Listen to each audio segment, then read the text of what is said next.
సంగారెడ్డిలో బీఆర్ఎస్ నాయకులతో కలిసి మీడియా సమావేశం నిర్వహించిన మాజీ మంత్రి సిద్దిపేట ఎమ్మెల్యే హరీష్ రావు. ఈ సందర్భంగా హరీష్ రావు మాట్లాడుతూ సీఎం రేవంత్ రెడ్డి ఆగస్టు 15 లోపు ఇచ్చిన అన్ని హామీలను అమలు చేస్తే తన ఎమ్మెల్యే పదవికి రాజీనామా చేసి మళ్లీ ఎన్నికల్లో పోటీ చేయనని అన్నారు. హామీలు అమలు చేయలేని పక్షంలో సీఎం రేవంత్ రెడ్డి తన ముఖ్యమంత్రి పదవికి రాజీనామా చేయాలని సవాల్ విసిరిన హరీష్ రావు.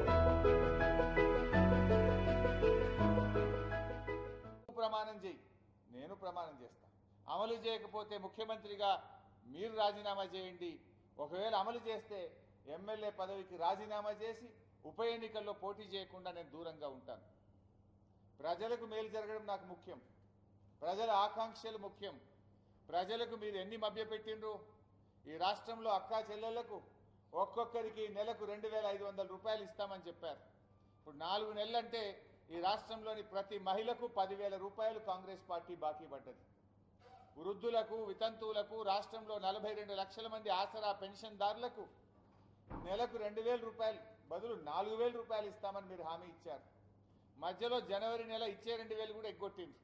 ఆ 2,000 కలిపితే ప్రతి పెన్షన్దారుడికి కాంగ్రెస్ పార్టీ ఈ ప్రభుత్వం 10,000 రూపాయలు బాకీ పడ్డది. బాకీ పడ్డ పెన్షన్దారులకు 10,000 ఇవ్వండి. 15 ఆగస్టులోగా 4,000 ఇచ్చే కార్యక్రమం ప్రారంభించండి. మహిళలకు బాకీ పడ్డ 10,000 ఇవ్వండి. నెల నెల 2,500 రూపాయలు ఇవ్వండి.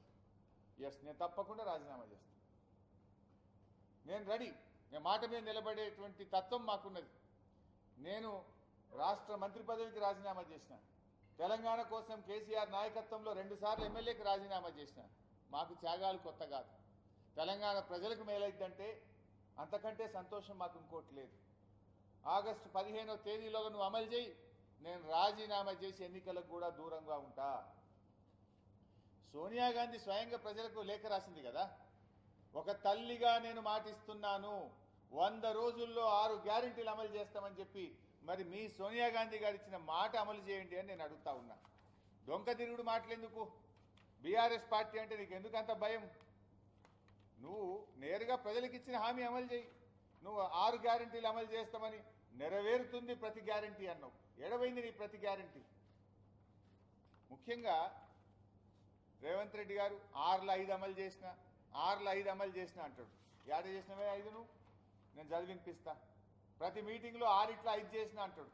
మొదటిది మీరు రాసిందే చదువుతున్నా మీ దాంట్లోనే.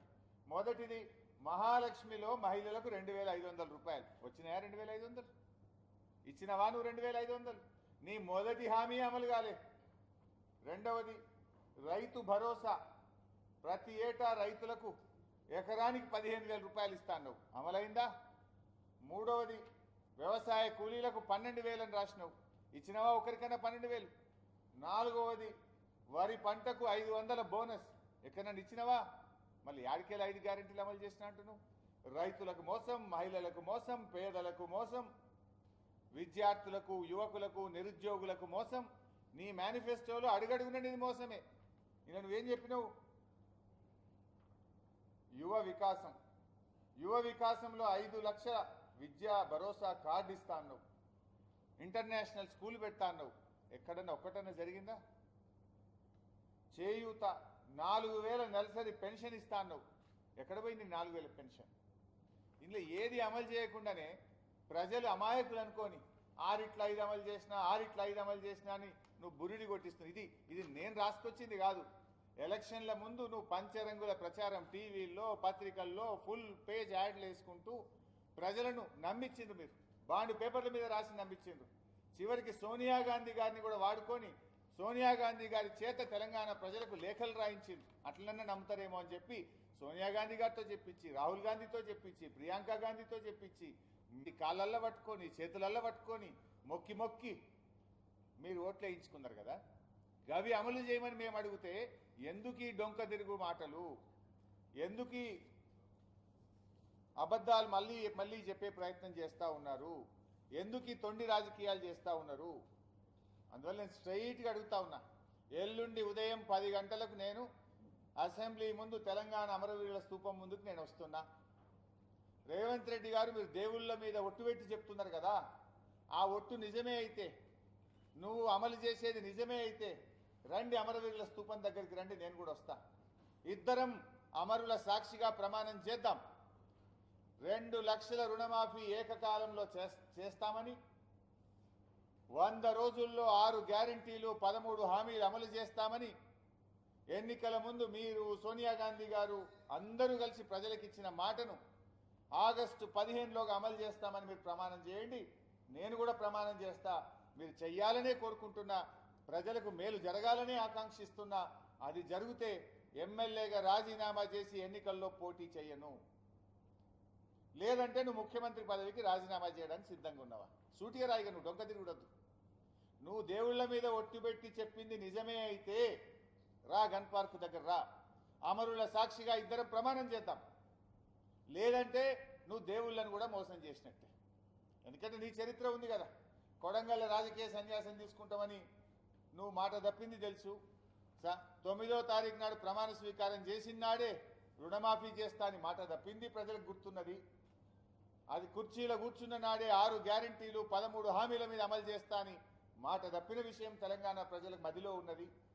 అసెంబ్లీలో 6 గ్యారంటీలకు చట్టబద్ధత చేస్తా అని మోసం చేసింది ప్రజలకు ఇవాళ మెదిలో ఉన్నది. నిరుద్యోగ భృతి 4000 ఇస్తామని నిండు అసెంబ్లీలో మేము హామీ ఇవ్వలేదని మీరు నిండు అసెంబ్లీ సాక్షిగా ప్రజలను మోసపుచ్చిన విషయం తెలంగాణ యువత మదిలో ఉన్నది. ఇవన్నీ ప్రజల దృష్టిలో ఉన్నాయి. అందుకే ప్రజలు నీ ఆపద మొక్కులను నమ్ముతలేరు. ఏ ఊరికి పోతే ఆడ దేవుళ్ళ మీద ఒట్టు పెడుతున్నావు అంటే ఆ దేవుడి మీద ఒట్టు పెడతానని నమ్ముతారేమో అని. ఇదివరకు ఒకసారి బాండ్ పేపర్ మీద పెట్టినావు, సోనియా గాంధీని వాడుకున్నావు. ఇక చివరి అస్త్రంగా దేవుళ్ళ మీద ఒట్టు పెట్టి పార్లమెంట్ ఎన్నికల్లో గెలవాలని ప్రయత్నం చేస్తున్నావు. కానీ నువ్వు ఎన్ని ఆపద మొక్కులు మొక్కినా, దేవుళ్ళ మీద ఒట్లు పెట్టినా ఇవాళ తెలంగాణ ప్రజలు నిన్ను నమ్మే పరిస్థితుల్లో లేరు. ఒకవేళ నువ్వు పెట్టిన ఒట్లే నిజమైతే, నిజంగానే నువ్వు చేసేది నిజమైతే, కమాన్ ఎల్లుండి 10 గంటలకు గన్ పార్క్ దగ్గరికి అమరుల స్తూపం దగ్గర రావాలని చెప్పి నేను సవాల్ విసురుతా ఉన్నాను. Thank you.